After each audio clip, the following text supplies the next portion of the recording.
Next topic है कि cash book कैसे बनाते हैं। हमारी कंपनी में कैश बुक हमने कैसे मेंटेन करना है, ओरिजिनल से प्रैक्टिकल कैश बुक कैसे बनाना है, आइए जानते हैं।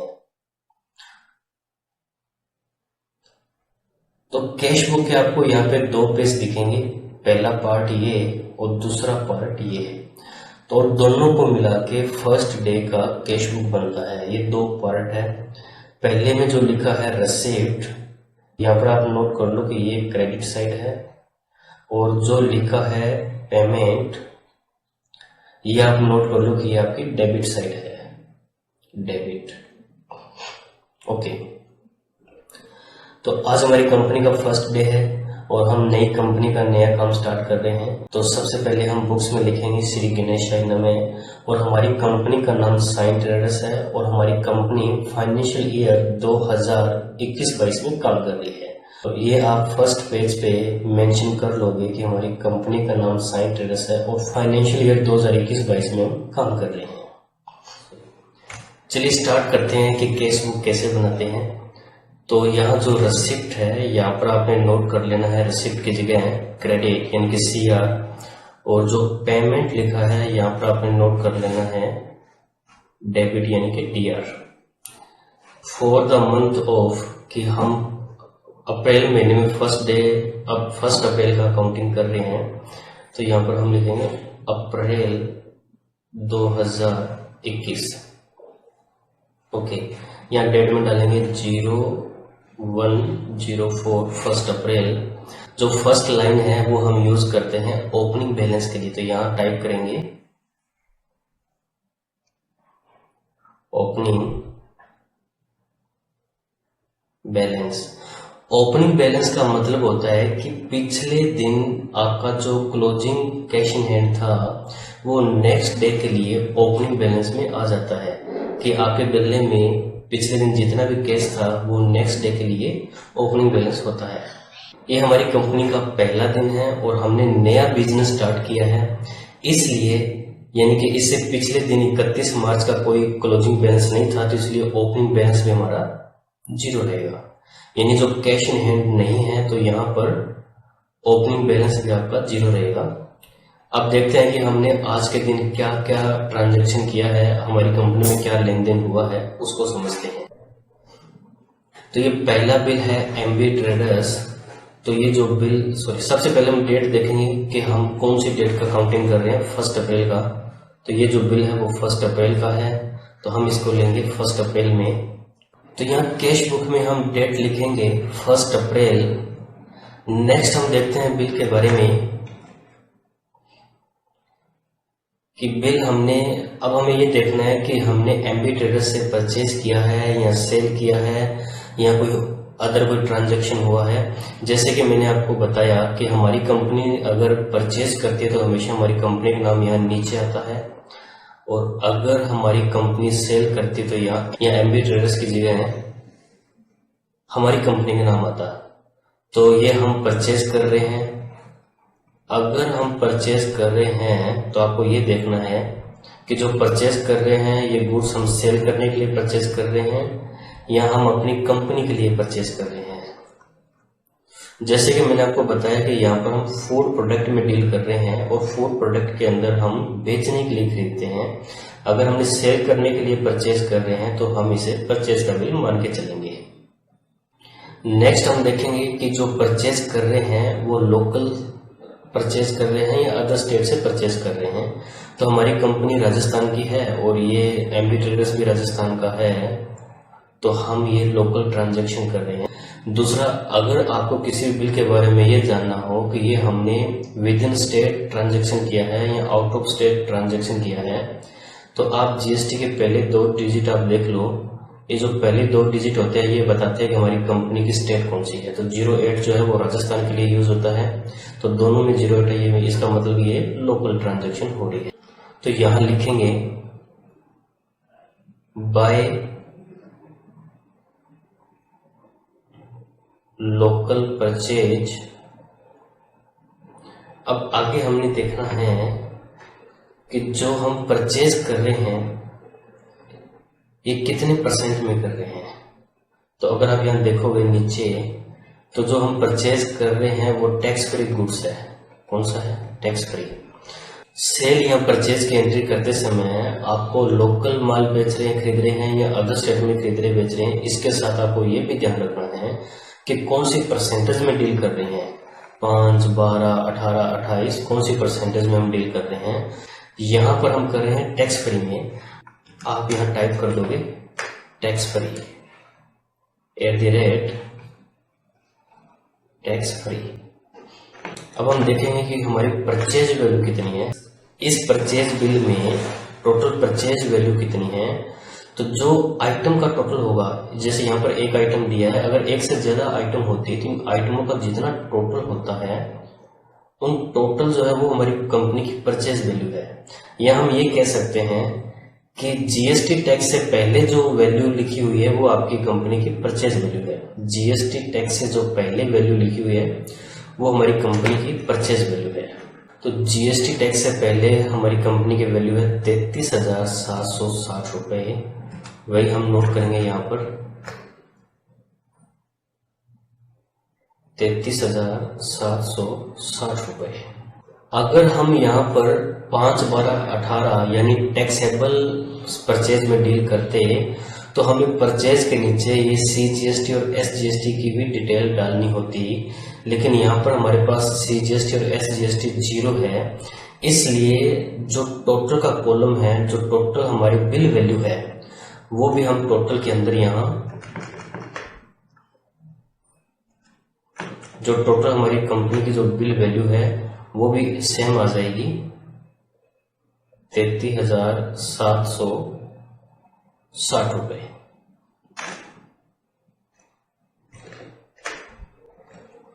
अब देखेंगे कि जो हम परचेज कर रहे हैं उसका इनवॉइस नंबर कितना है। तो 0473 इनवॉइस नंबर है, वो भी हम यहाँ मेंशन कर देंगे। 0473 इनवॉइस नंबर है, ये भी हम मेंशन कर देंगे। यहाँ लिखेंगे, ये बिल्कुल जो लाइन है इस लाइन के बिल्कुल बीच में से स्टार्ट करेंगे। यहाँ लिखेंगे बिल नंबर 0473। ओके, तो ये हमने परचेज साइड में हमने परचेज की एंट्री कर दी है। तो आपको भी इस तरीके से पूरा डिटेल के अंदर परचेज की एंट्री करनी है। हमने लिखा है लोकल खरीदा है या अदर स्टेट से खरीदा है, कौन सी परसेंटेज में खरीदा है। अगर परसेंटेज में होता तो यहाँ नीचे CGST और SGST का भी डिटेल यहाँ नोट करते और इन तीनों का टोटल यहाँ टोटल में लिखते। अब हमें देखना है बिल के अकॉर्डिंग कि जो हमने परचेज किया है, तो हमने यहाँ देखना है कि एमबी ट्रेडर से हमने उधार में परचेज किया है या कैश में किया है। अगर उधार में किया है तो फिर तो हम एमबी ट्रेडर्स का नाम लिखेंगे, अगर कैश में किया है तो टू कैश लिखेंगे। और आपको मैं बता दूं, ऑलमोस्ट जितनी कंपनीज होती है उनमें जो परचेज के बिल होते हैं वो उधार के ही होते हैं। अगर आपको बिल में देख के समझ में आ रहा है कि उधार है या नगद है तो हम उसके हिसाब से मेंशन कर देंगे। अगर किसी को बिल के अंदर देखने से पता नहीं लग रहा कि ये बिल जो है वो क्रेडिट यानी उधार का है या कैश का है, तो आप कंपनी के मालिक से या जो डील करता है उससे पूछ सकते हैं कि ये बिल कैश का है या उधार का है। तो यहाँ एमबी ट्रेडर्स के इस बिल के केस में ये बिल उधार का है, तो हम यहाँ लिखेंगे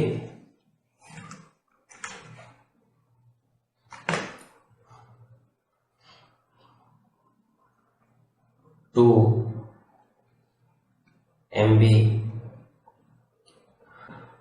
MB traders total bill value है वो आएगी यहाँ पे।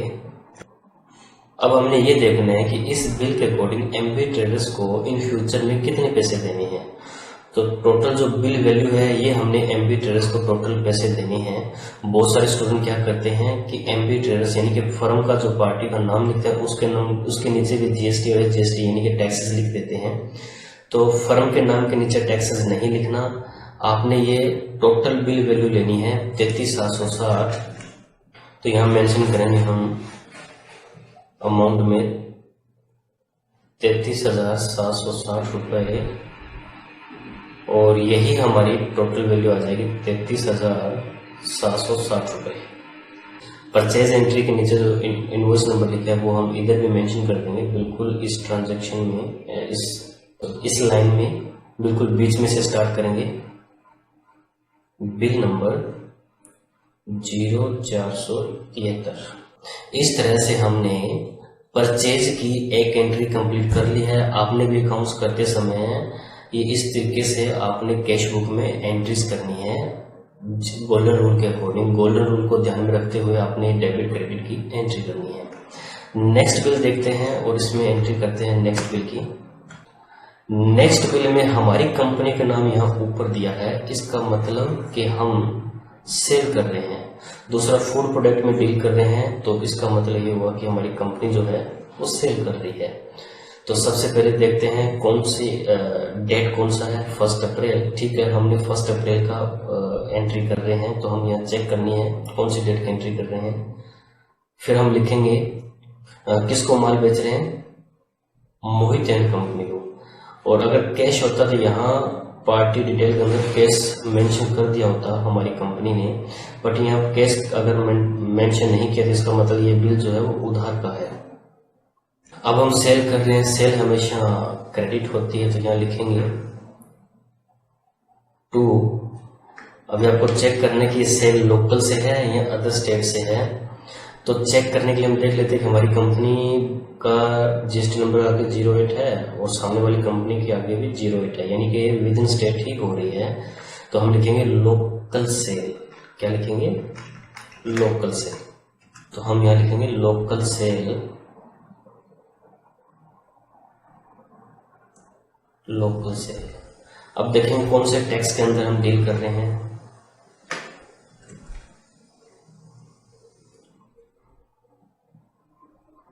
तो हमने यहाँ एग्जेम्प्ट का मतलब ही टैक्स फ्री होता है, एग्जेम्प्ट का मतलब ही टैक्स फ्री होता है। ओनली यहाँ पर सेल वैल्यू लिखा है, टैक्स वैल्यू नहीं लिखा। तो इसका मतलब कि टोटल हमारी जो सेल वैल्यू हुआ है 4160 रुपये। यहाँ लिखेंगे @ टैक्स फ्री 4160 रुपये। और अगर बिना टैक्स लगा है तो यहाँ टोटल में भी इतना ही आएगा, 4160 रुपये। इनवॉइस नंबर 1, इनवॉइस नंबर और बिल नंबर एक ही बात है, तो यहाँ लिखेंगे बिल नंबर 1। तो आपको मैं ये चेक करवा देता हूँ कि इनवॉइस ये जो है वो हमारा इनवॉइस नंबर 1 है, तो हमने वहाँ पर 1 मेंशन किया है। अब जो मोहित कुमार को हम सेल कर रहे हैं वो उधार कर रहे हैं, क्रेडिट कर रहे हैं, तो यहाँ हम लिखेंगे क्रेडिट, सॉरी तो मोहित कुमार लेने वाला है, लेने वाला हमेशा डेबिट होता है, तो यहाँ लिखेंगे bye Mohit Kumar. Total bill value कितनी थी, 4160 रुपये थी। यहाँ टोटल बिल वैल्यू डालनी है। जब भी आप किसी कंपनी का पार्टी का खाता मेंटेन करो, सॉरी यहाँ मैंने नाम गलत किया, मोहित एंड कंपनी। टोटल जो मोहित को पैसे देने वो देने हैं 4160 रुपये। आपने बिल की जो टोटल वैल्यू है लास्ट, वो हमेशा कंपनी के नाम डालना है या कंपनी के जमा करना है, ये बात ध्यान रखना आपने। Bill number 01। चलिए नेक्स्ट बिल देखते हैं।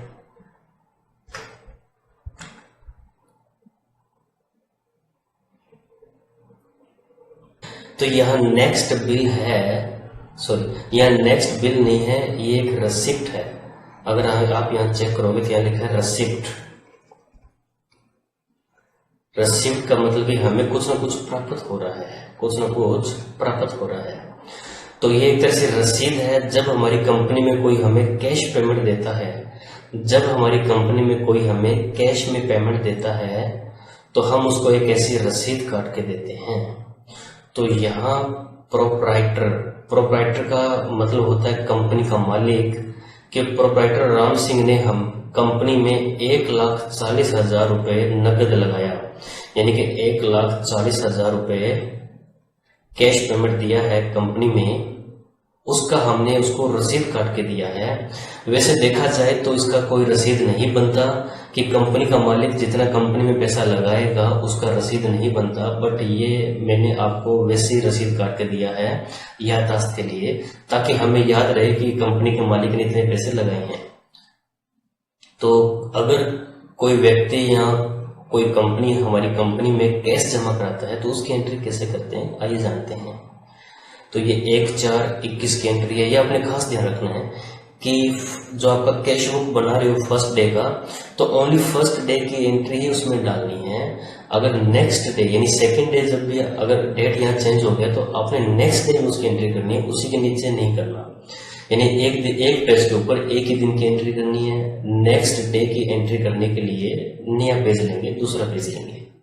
एक बात और आपको मैं बता देता हूँ, हमारी कंपनी में जितनी ही कैश में ट्रांजैक्शन होगा उसको हमने सिंगल साइड लिखना है। मैंने अब से पहले आपको बताया नहीं था कि कैश में कैश की एंट्री को सिंगल साइड लिखा जाता है, क्योंकि हमें कैश इन हैंड निकालना होता है। हमें कैश इन हैंड निकालना होता है। ये भी आपको मैं लास्ट में समझाऊंगा कैश इन हैंड का मतलब क्या है।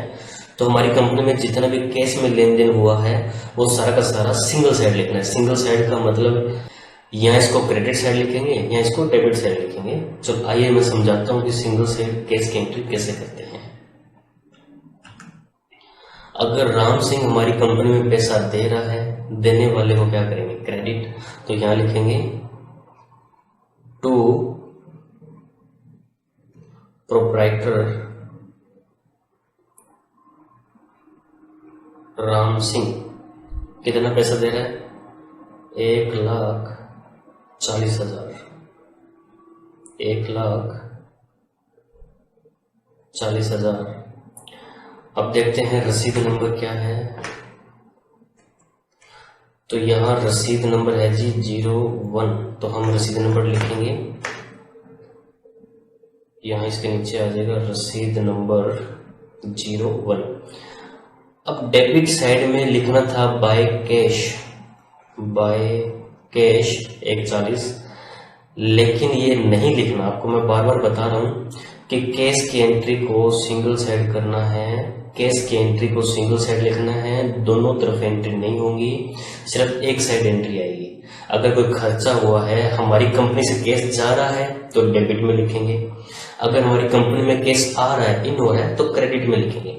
तो ये आपने ध्यान रखना है, याद रखना है कि अगर कंपनी में कैश आ रहा है तो क्रेडिट, अगर कैश जा रहा है तो debit. Only single side entry करना है। सिंगल साइड एंट्री क्यों करना है ये आपको पूरा कंप्लीट करने के बाद समझाता हूं।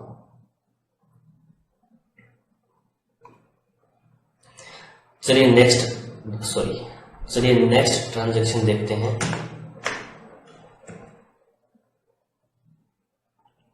नेक्स्ट आगे है जी इसमें के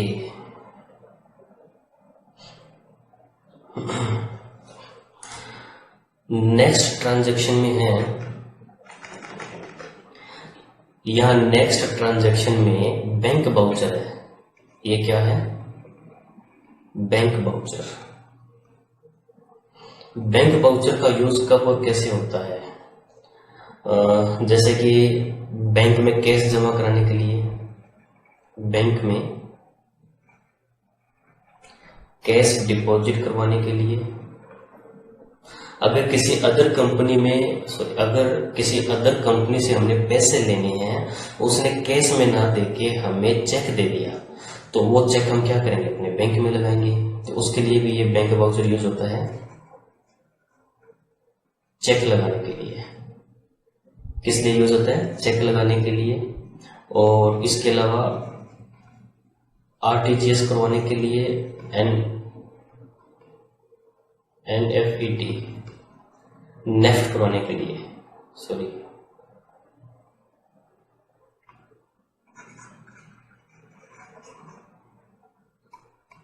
दूसरा नेफ्ट करवाने के लिए।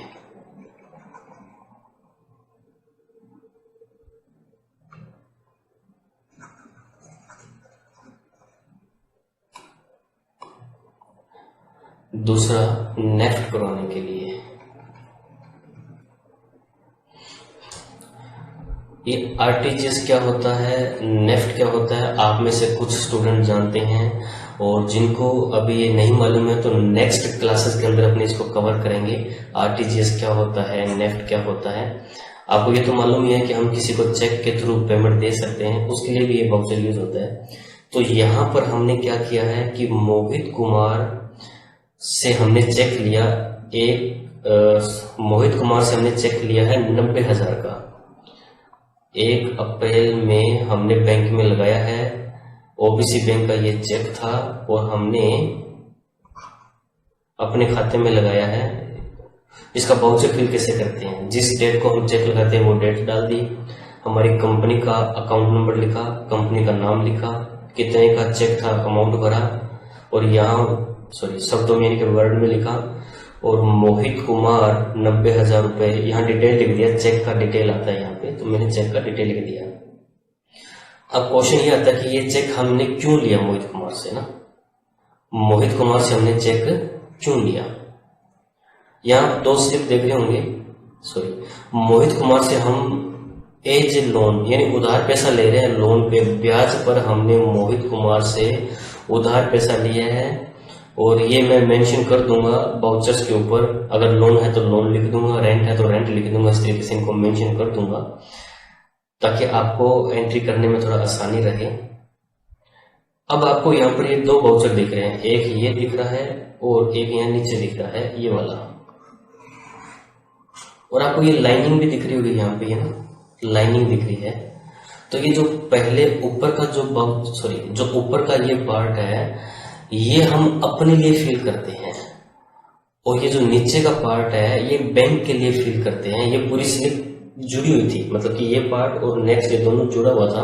बाद में क्या करते हैं, फाड़ के छोटे वाला अपने पास रख लेते हैं अकाउंट्स मेंटेन करने के लिए, और जो नीचे का जो बड़ा साइज है ये हम बैंक के लिए फिल किया है, और अपना इसके साथ जो चेक हमें किसने दिया था, मोहित ने जो हमें चेक दिया है वो अटैच कर देंगे, अटैच करके हम ये बैंक में दे आएंगे। तो ये 90,000 रुपए मोहित के खाते से निकल के हमारे खाते में ट्रांसफर हो जाएंगे। तो इस तरीके से हमने अगर किसी से पैसा लेना है तो हम बैंक वाउचर यूज करते हैं। तो आपको मैं फिर रिपीट समझा देता हूँ कि मोहित कुमार से हमने ये लोन लिया है, इसकी एंट्री कैसे करें, चलिए समझते हैं। मोहित कुमार देने वाला है और देने वाला क्रेडिट, तो हम यहां लिखेंगे टू मोहित कुमार, याददाश्त के लिए लिख देते हैं as on loan, as a loan, कि हम मोहित से लोन ले रहे हैं, ये मैंने ब्रैकेट में लिख दिया, मोहित से हम लोन ले रहे हैं, ये ब्रैकेट में लिख दिया। कितना, 90,000, यहां हमने मेंशन किया 90,000, ओके। तो ये जो सेकंड लाइन है जो हम बार बार लिख रहे हैं ना इनके नीचे, ये याददाश्त के लिए होता है कि याददाश्त के लिए आप कुछ भी लिख सकते हो। यहाँ पर ये नरेशन के लिए दिया होता है, याददाश्त के लिए, नरेशन के लिए ये दिया है। तो यहाँ पर हम नरेशन के तौर पर याददाश्त के लिए क्या लिखेंगे, चेक करते हैं।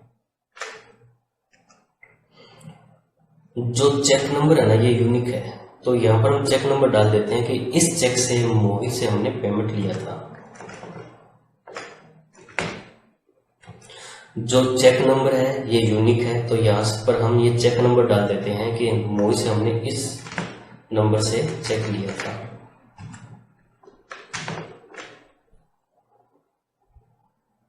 यहाँ हम लिखेंगे चेक नंबर कितना, वो तो देखा ही नहीं,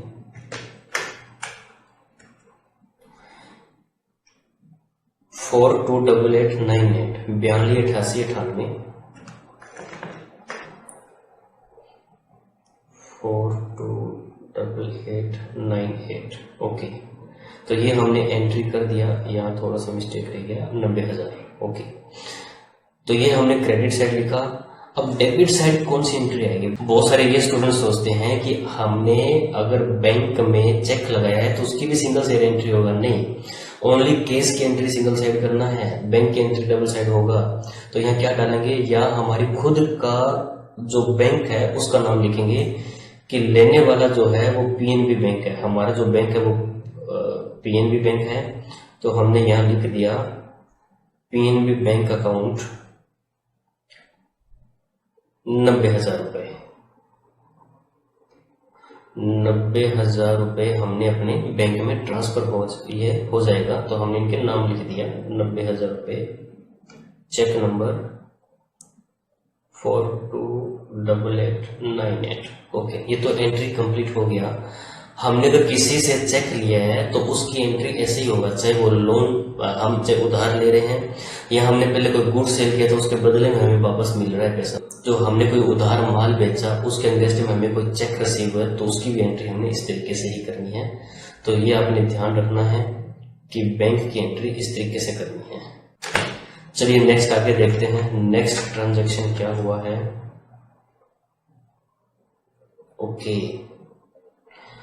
नेक्स्ट है जी गुप्ता स्टेशनरी स्टोर, और हम परचेज कर रहे हैं क्योंकि हमारा कंपनी का नाम यहाँ नीचे मेंशन है, और ये आपको मैं बता दूं बट यहाँ पे टिक नहीं है, ये हमने कैश खरीदा है।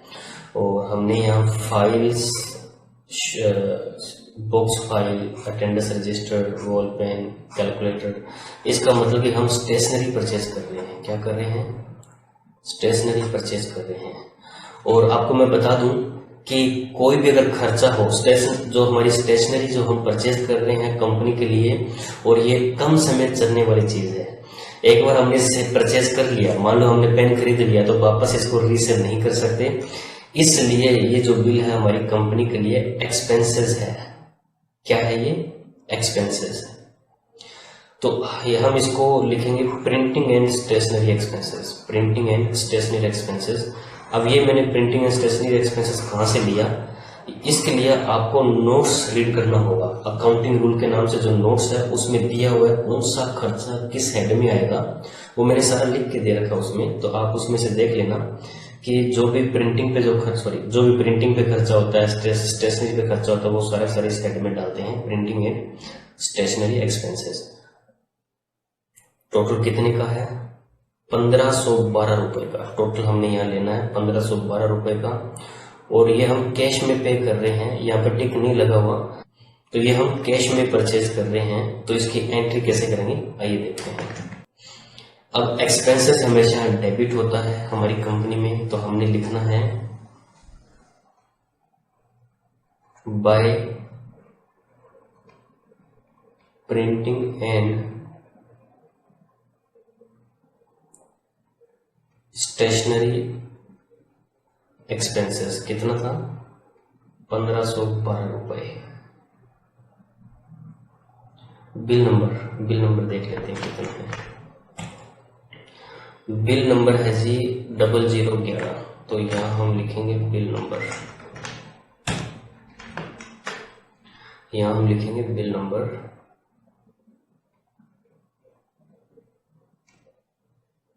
0011।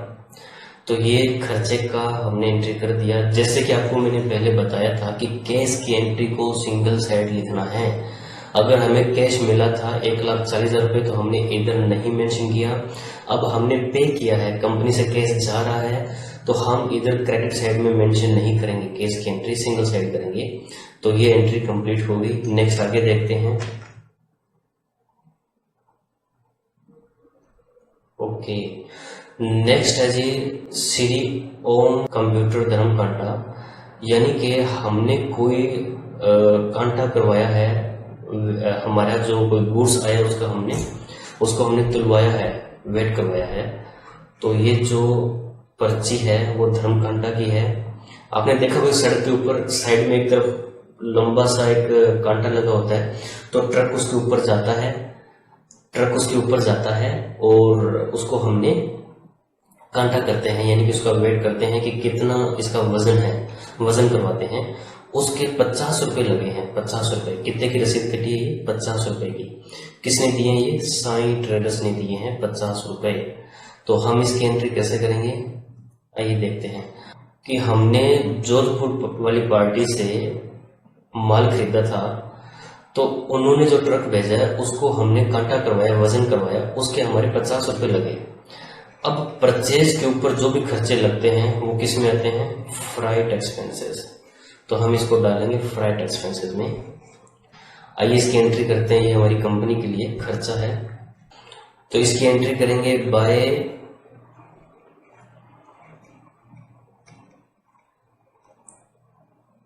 Freight expenses. कितना था? 50 रुपये ना, 50 रुपये। अब हम याददाश्त के लिए इसकी नरेशन लिखेंगे, और पहली लाइन ये ट्रांजैक्शन लाइन है, नीचे वाली ये नरेशन लाइन है।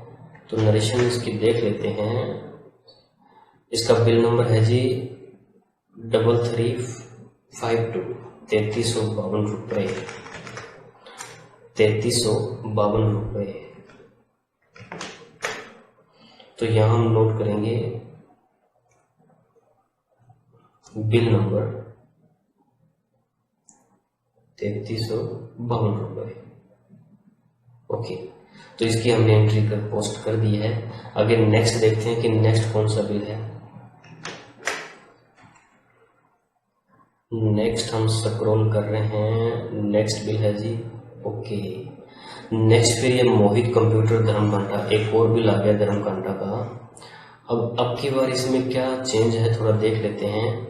अगर आप इसको ध्यान से देखोगे ना, तो पहले ये 50 रुपये हमने दिए थे, अब की बार दे रहा है एमबी ट्रेडर्स। अब की बार कौन दे रहा है? MB traders. तो ये पेमेंट अब की बार दे रहा है एमबी ट्रेडर्स, तो कैश के अंदर। तो इसकी एंट्री हमने नहीं करनी है, क्योंकि ये हमारी कंपनी का खर्चा नहीं है, हमारी कंपनी से खर्चा नहीं लगा। ये बहुत से हमारे पास पहुंचा कैसे? जैसे ट्रक के अंदर गुड्स आए तो उसके अंदर हमारा बिल भी लगा हुआ था, बिल्टी भी लगा हुआ था, और ये कांटा पर्ची भी लगा हुआ था। तो वहां जोधपुर से, जहां से हमने ये गुड्स खरीदा था जोधपुर से, उन्होंने क्या किया कि वहां से पहले वजन करवा के भेजा ट्रक का, और यहाँ के हमने वजन करवाया, ताकि बीच में कोई डिफरेंस ना हो गया हो। अगर रास्ते में कोई गुड्स घट गया है तो हम ट्रांसपोर्ट से उसका क्लेम ले सकें। तो वहां से उन्होंने वजन करवा के भेजा, उसका पैसा किसने दिया? जोधपुर वाली कंपनी ने, एमबी ट्रेडर्स ने दिया। तो हमने इसकी पोस्टिंग नहीं करनी, इसकी एंट्री नहीं करनी। तो नेक्स्ट आगे देखते हैं, काका ट्रांसपोर्ट कंपनी। काका ट्रांसपोर्ट कंपनी ये बिल्टी है, इसको क्या बोलते हैं? बिल्टी। तो जब एक जगह से दूसरी जगह माल को लेके जाते हैं, तो ट्रांसपोर्ट वाले जो हमसे पैसा चार्ज लेते हैं, पैसा लेते हैं, वो जो हमें रसीद काट के देते हैं, उससे बोलते हैं बिल्टी। कि ये रास्ते के अंदर हम दिखा सकते हैं कि कहाँ से हमारा ट्रक चला है, कहाँ जा रहा है। ये बिल्टी बहुत इंपॉर्टेंट होती है, इसको संभाल के रखना होता है। इन फ्यूचर जब भी कभी भी आपको कोई सेल टैक्स वाले, जीएसटी डिपार्टमेंट वाले आपके पास आते हैं पूछने के लिए, चेक करने के लिए, तो वो आपकी बिल की बिल्टी भी मांग सकते हैं। इसका बहुत बड़ा रोल है। आगे जाके इसकी डिटेल में हम स्टडी करेंगे, क्योंकि फ्राइट के ऊपर आरसीएम भी लगता है। मैंने आपको एक हिंट दिया है, बट आरसीएम के बारे में अभी डिस्कस नहीं करेंगे, इन फ्यूचर आगे वाली क्लासेस में डिस्कस करेंगे। तो ये भी आपको संभाल के रखनी है। बिल्टी बहुत इंपॉर्टेंट है, ये बताती है कि आपने माल कहाँ से खरीदा, कैसे खरीदा। तो ये एमबी ट्रेडर्स से हमने जोधपुर से खरीदा है, और साई ट्रेडर्स यानी जयपुर के लिए रवाना हुआ है, जोधपुर से जयपुर के लिए। 1421 का ये 1421 का बिल्टी है, ये व्हीकल नंबर है, और ये जीआर नंबर, ये जीआर नंबर लिखा हुआ है। तो जीआर का मतलब गुड्स रिसीप्ट नंबर। टोटल हमने कितना भाड़ा पे किया है? 2090 रुपए। यहाँ मेंशन किया हुआ है कि कैश पेड किया है। अब बिल्टी के केस में एक बात आपने और ध्यान रखना है। अब देखो, कई बार हमें FOR का सौदा मिलता है। FOR का मतलब होता है पहुंच का सौदा। FOR का मतलब होता है पहुंच का, यानी कि जोधपुर वाली कंपनी ने ये जिम्मेदारी लिया है कि हम जो ये गुड्स है आपकी कंपनी तक, आपके घर तक हम पहुंचाएंगे, हमारी रिस्पॉन्सिबिलिटी है। तो उस केस में क्या रहता है कि यहाँ पेड के अंदर लिखा होता है कि ये बिल्टी कितने रुपए की है। अगर पेड में लिखा है तो आपने उसकी एंट्री नहीं करनी। अगर यहाँ पेड में लिखा है तो आपने उसकी एंट्री नहीं करनी। अगर टू पे में लिखा है तो इसकी एंट्री हमने करना है। टू पे का मतलब कि ये जो ट्रांसपोर्टेशन है, ये खर्चा हमने पे करना है। ट्रांसपोर्ट वाला हमने लगाया, हमने वहां पड़े हुए माल का सौदा किया, यानी कि जोधपुर उसकी कंपनी में जो गुड्स पड़ा है हमने वहां का सौदा किया है, लाने की जिम्मेदारी हमारी है। तो अगर ये जुमरी हमारी है तो हमने इसका पैसा भी हमने पे करना है। कुछ कंपनीज में क्या रहता है कि जब हम डील कर रहे हैं, जो गुड्स परचेज कर रहे हैं, तो हमें वो FOR का यानी पॉन्स का सौदा दे रहे हैं या 2 पे का मतलब कि वहां पड़े हुए माल का सौदा कर रहे हैं, इस बात का भी हमने ध्यान रखना है। तो जब भी आप बिल्टी की एंट्री करो तो आपने चेक करना है, अगर पेड है तो आपने एंट्री नहीं करना, ये पैसा आपका नहीं लगा हुआ। अगर 2 पे के अंदर आ रहा है, इस वाले कॉलम में आ रहा है, तो इसका मतलब आपने पैसे लगाए हैं। तो ये 2090 रुपये हमारी जेब से लगे हैं ट्रांसपोर्ट के नाम पे। ये भी फ्राइट एक्सपेंसेस में जाएगा, यानी कि रास्ते में जो भाड़ा लगा है वो भी हमारा फ्राइट एक्सपेंसेस होता है। तो इसकी एंट्री करते हैं।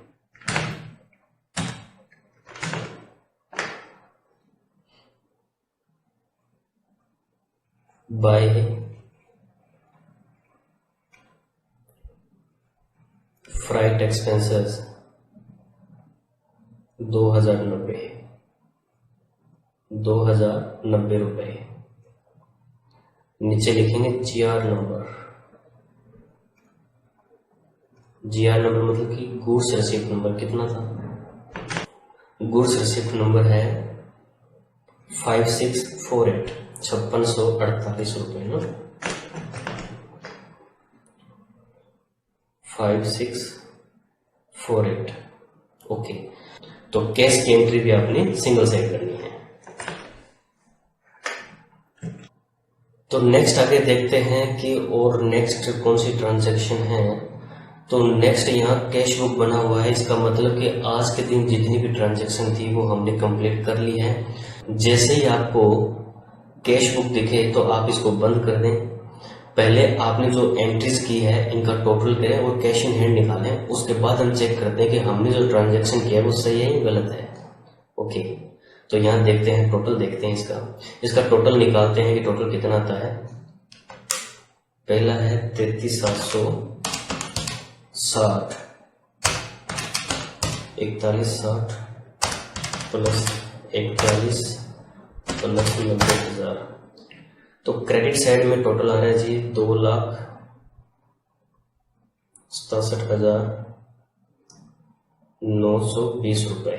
ओके, अब देखते हैं डेबिट साइड का टोटल।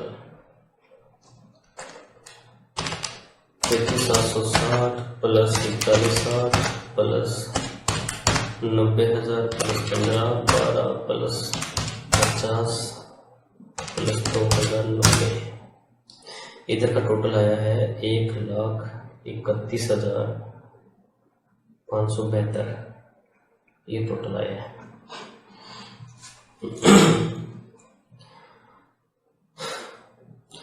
अब आपको मैं यहाँ बता दूं, ये हमने कैश बुक का टोटल कर लिया।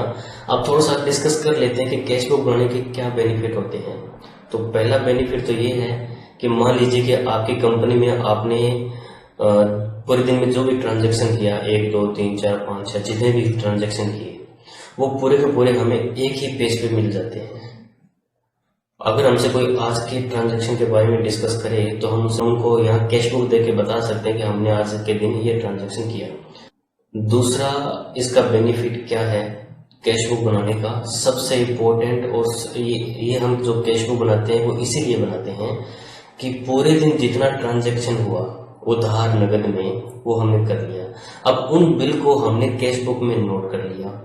अब आपके गले में जो आपने कैश में लेन देन किया, उससे आपके गले में आप कैश गिनोगे कि आज हमारे गले में कितना कैश है।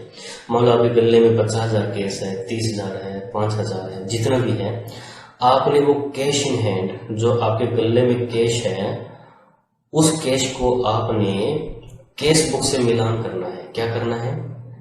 कैश बुक से मिलान करना है कि गले का कैश, शाम के टाइम गले का कैश अगर आपके कैश बुक की कैश से मिल रहा है, गले का जो कैश है आपके पास, अगर वो कैश बुक में बराबर आ रहा है, इसका मतलब हमारी काउंटिंग सही है, हमने दिन में लेन देन सही किया है। अगर दोनों का मैच नहीं हो रहा तो गड़बड़ है। अब कैश इन हैंड निकालते कैसे हैं वो आपको मैं समझा देता हूं। पहले ये हटा देते हैं यहां से। कैश इन हैंड निकालने के लिए क्या करेंगे, जो क्रेडिट साइड है, ये जो क्रेडिट साइड है, इसको डेबिट साइड, ये जो डेबिट साइड है इसमें से लेस करेंगे। क्या करेंगे? लेस करेंगे, यानी क्रेडिट में से डेबिट को लेस करेंगे, जितना बचेगा वो हमारी कंपनी के लिए कैश इन हैंड होगा। इसको लेस करते हैं 267,920 माइनस 131,572। तो हमने लेस करके यहाँ कैश इन हैंड, अब हम यहाँ लिखेंगे कैश इन हैंड कितना आया? 1,36,348। 1,36,348 हमारी कंपनी का कैश इन हैंड है। और अब अपने गल्ले में चेक करेंगे, गल्ले के अंदर हमारे पास कैश कितना है। तो गल्ले में हमने नोट कर लिया कि अब गल्ले के अंदर अगर 1,36,348 रुपए हैं, तो आपने जो ये अकाउंटिंग किया ये भी सही है, और दिन में जो लेन देन किया वो भी सही है। अगर ये गल्ले के साथ मैच नहीं हो रहा, तो इसका मतलब ये है कि आपने कहीं ना कहीं गड़बड़ किया है। तो बहुत ये सबसे इम्पोर्टेंट है कि हमने पूरे दिन में जो भी आज अकाउंटिंग किया है उसका हमने मिलान कर लिया कि हमने सही किया है या गलत किया है। तो यही राज था कि हमने केस की एंट्री को सिंगल साइड लिखा। अगर केस की एंट्री को डबल साइड लिखते तो क्या होता कि आपका क्रेडिट का टोटल और डेबिट का टोटल दोनों बराबर होते हैं। जैसे कि इधर आ रहा है ना 2,67,920 फॉर एग्जाम्पल, इधर भी सेम ही आता। तो आप कभी भी कैश इन हैंड नहीं निकाल सकते थे, इसलिए हमने क्या किया कि जो केस की ट्रांजैक्शन है उसको सिंगल साइड लिखा। जो भी दोनों टोटल में जो डिफरेंस है वो कैश इन हैंड का ही है।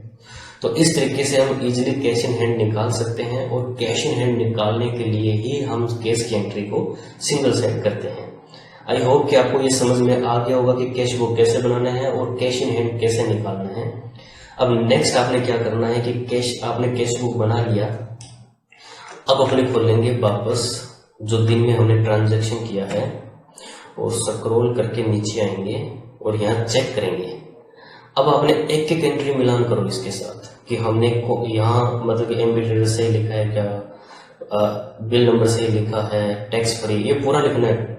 To local sale tax free, to local purchase tax free, ये आपने पूरा लिखा है या अधूरा लिखा है, अमाउंट में क्या लिखा है, टोटल में क्या लिखा है, पूरा मिलान करना आपने। इसका टोटल है ना, नीचे कैश इन हैंड का टोटल सही आ रहा है क्या, नीचे का टोटल सही आ रहा है क्या।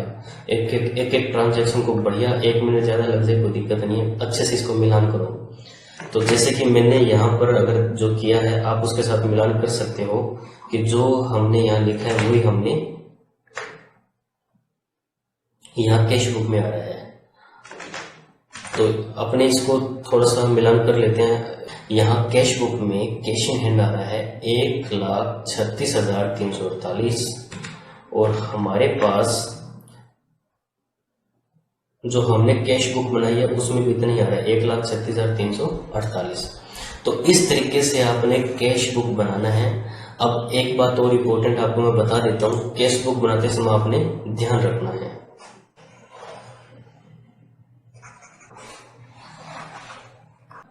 कैश बुक बनाते समय आपने कैश बुक को लिखना कैसे है वो आपको बता देता हूँ।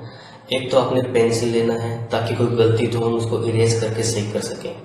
आपने कैश बुक लिखते समय पेंसिल का यूज करना है। दूसरा, जैसे कि मान लीजिए कि ये पहली लाइन है, यहाँ पर हम एंट्री कर रहे हैं बाय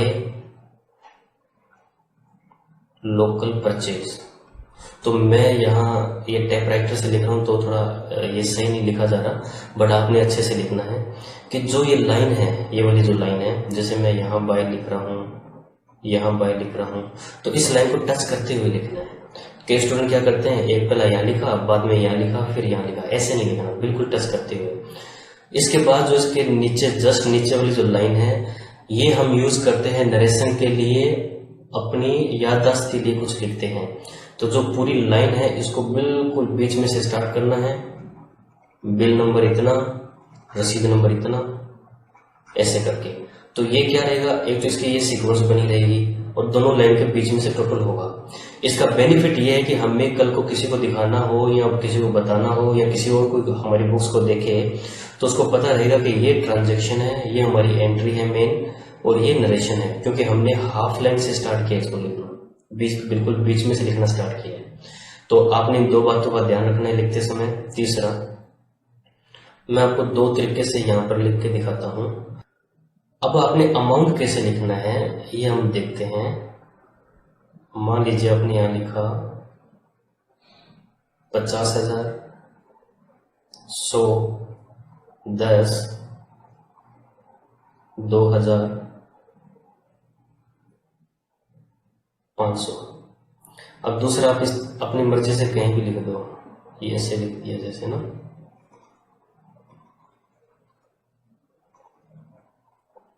अब आप बताइए, एक नंबर देखने में सही लग रहा है या दो नंबर सही लग रहा है?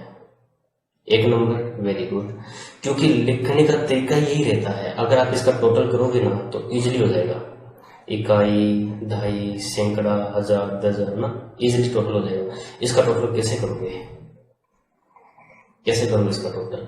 तो आपका जो लिखने का पैटर्न है वो ऐसा नहीं होना चाहिए, आपने इस तरीके से इसको सीक्वेंस में लिखना है। तो ये तीन बातें आपने ध्यान रखनी है कैश बुक बनाते समय।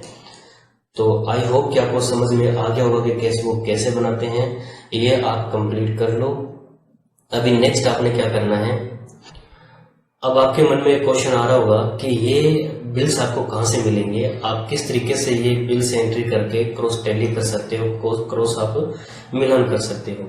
तो आपको ये बिल मनीफा ऐप में मिलेंगे। मैं आपको दिखा देता हूँ, मैं अपना मोबाइल आपके साथ शेयर करता हूँ। आपने अपने मोबाइल में गूगल प्ले स्टोर पे जाना है और यहां सर्च करना है मनीफा, MANIFAA। मनीफा नीचे देखो आ गया, मनीफा अकाउंट ट्रेनिंग सेंटर। और ये लोगो अच्छे से चेक कर लेना है। मनीफा का ये जो लोगो है आपने ये इंस्टॉल करना है। अगर आपको मेरा कोचिंग अच्छा लग रहा है, अगर आपको बढ़िया लगा तो आप यहाँ पर रिव्यू भी साथ में दे देना। यहाँ से अपने इंस्टॉल करेंगे, ये 34 MB का है, जल्दी इंस्टॉल हो जाएगा।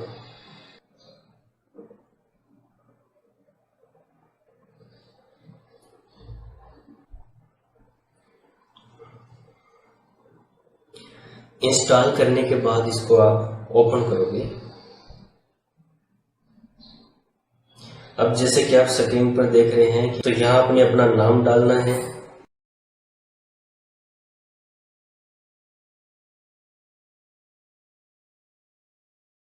नीचे मोबाइल नंबर, आपने अपना मोबाइल नंबर टाइप करना है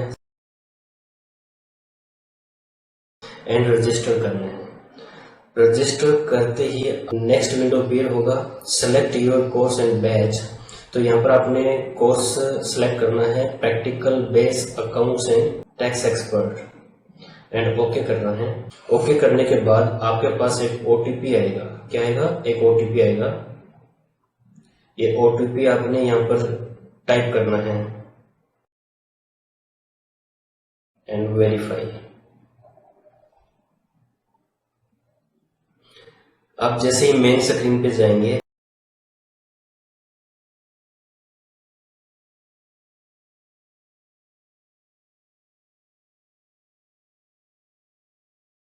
तो आप यहाँ देखोगे कि आपने 1 अप्रैल का नोट्स ओपन करना है। ओपन करने के बाद आपने जो मैंने आपको समझाया है ये आपने ट्रांजैक्शन करना है, वो फिर मिलान करना है। तो हम यहाँ 1 अप्रैल का, फिर यहाँ 2nd डे, 3rd डे, है ना, यहाँ हम इनकी एंट्रीज करते जाएंगे और ये हमारी कैश बुक मेंटेन होती जाएगी। उसके बाद अपने लेजर करेंगे, लेजर से अपने जीएसटी रिपोर्ट तैयार करेंगे, इनकम टैक्स रिपोर्ट तैयार करेंगे। इस तरीके से मैनुअल का हम कंप्लीट कोर्स करेंगे। तो आपको यहाँ ऐप में जाके ये मिल जाएगा। तो ये तो था मोबाइल के लिए कि आपने मोबाइल से ऐप से किस तरीके से अकाउंटिंग कर सकते हो। अगर आपके पास लैपटॉप या कंप्यूटर है तो उसके लिए भी मैं आपको एक अलग से विंडो प्लेयर दूंगा, और जिसके अंदर ये टोटल क्लासेस आप देख सकते हो, वीडियो क्लासेस देख सकते हो। ये ऐप मैंने आपको जो दिखाया है ये मोबाइल के लिए है, ये मोबाइल के लिए है। अगर आप लैपटॉप या कंप्यूटर पे करना चाहते हो, अगर आप लैपटॉप या पीसी में करना चाहते हो तो उसके लिए आपको मैं विंडो प्लेयर अलग से दूंगा। उसमें आप टोटल ये क्लासेस देख सकते हैं, टोटल ये नोट्स आप ओपन कर सकते हैं। तो हम मोबाइल पर भी अकाउंटिंग कर सकते हैं और कंप्यूटर पर भी कर सकते हैं। तो अभी आप सेकंड ऐप बना के देखें, कुछ भी ना समझ में आया हो, कोई प्रॉब्लम हो, आपको जो भी प्रॉब्लम हो, कुछ भी ना समझ में आ रहा हो, तो आप जूम ऐप पे कनेक्ट होकर पूछ सकते हैं। तो जो भी मैंने यहाँ कैश बुक बनाया था, ये आपने कॉपी पे नोट कर लें। ये फर्स्ट डे कैश बुक आप अपने कैश बुक में नोट कर लें और फर्स्ट डे के जो बिल है उससे मिलान करें और चेक करें कि मैंने किस तरीके से ये फर्स्ट डे कैश बुक बनाया है। अगर आपको ये समझ में आ जाए तो सेकंड डे आप बना के देखें और फिर अपने चेक करते हैं जो आपने बनाया है वो सही है या गलत है। इसी के साथ हमारे कैश बुक का चैप्टर क्लोज होता है और नेक्स्ट अपने 2-3 दिन बाद हम लेजर बनाना सीखेंगे। जब आपके 2-3 दिन की कैश बुक बन जाएगी तो उसके बाद हम लेजर बनाना सीखेंगे।